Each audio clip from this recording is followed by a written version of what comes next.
There are major outbreaks of coronavirus in Japan, South Korea, and Italy. In Japan, all schools are closed for the next month at least. And yet, the United States is still receiving flights from all three of those countries. In fact, we aren't even screening arrivals for the virus. Congresswoman and Democratic presidential candidate Tulsi Gabbard of Hawaii says that needs to change. She joins us tonight. Congresswoman, thanks so much for coming on. So, thanks, Tucker. Obviously, there's an economic cost to shutting down routes or to inconveniencing passengers. You think we need to do it anyway. Tell us why. We do, because first of all, let's look at the first move that was taken by the Trump administration to suspend flights coming from China to protect the safety and health and well-being of the American people, to prevent the spread of coronavirus here to our shores.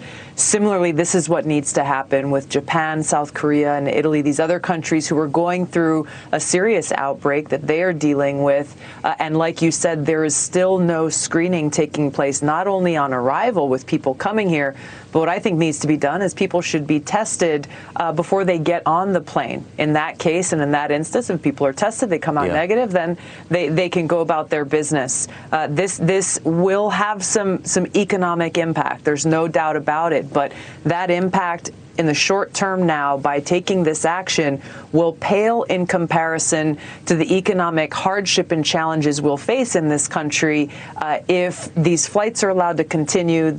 People are coming here potentially infected with this virus, and then it is allowed to continue to spread. The hardship on the lives of the American people and the hardship on our economy will be far-reaching and longer-lasting. So just to put this in context for our viewers, you represent, of course, the state of Hawaii, which I would bet has more direct flights to Asia than any other place in the United States. It's a major source of revenue for your state. And so this would mean Hawaii takes a big hit, but you're still in favor of it. That's how concerned you are. We have to have foresight and recognize the priority for our leaders is to ensure the safety and health and well-being of the people of my home state of Hawaii, the people of our country. And taking this step now is necessary to be able to accomplish that, because if we don't, then it's too late.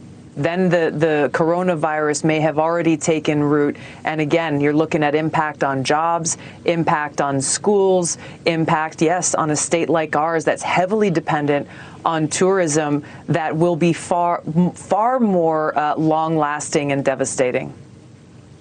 No, that's right. So what would you say? I mean, this is a conversation that's kind of popped up a couple of times in the last week, but each time it does, the people who raise it are denounced as xenophobic.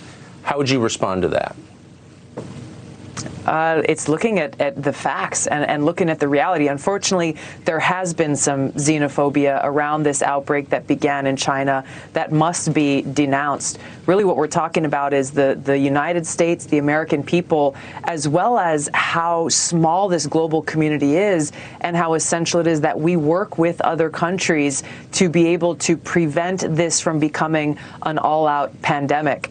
And so, look, I want to make a direct appeal to President Trump at this point to break through the bureaucracy, break through the red tape that we're seeing from agencies like the CDC and the FDA in order to broaden the testing criteria, to make it so that anyone who has symptoms can actually get a test, and to make sure that these tests are readily available, whether it's in a doctor's office, in a hospital, at our airports, or even as they're doing in countries like Scotland and South Korea. There's a drive-through station. You can go in and get the test and be in and out in less than 10 minutes, rather than having the kind of prolonged testing that we're having now, where the CDC only tests a very few people because of their narrow criteria.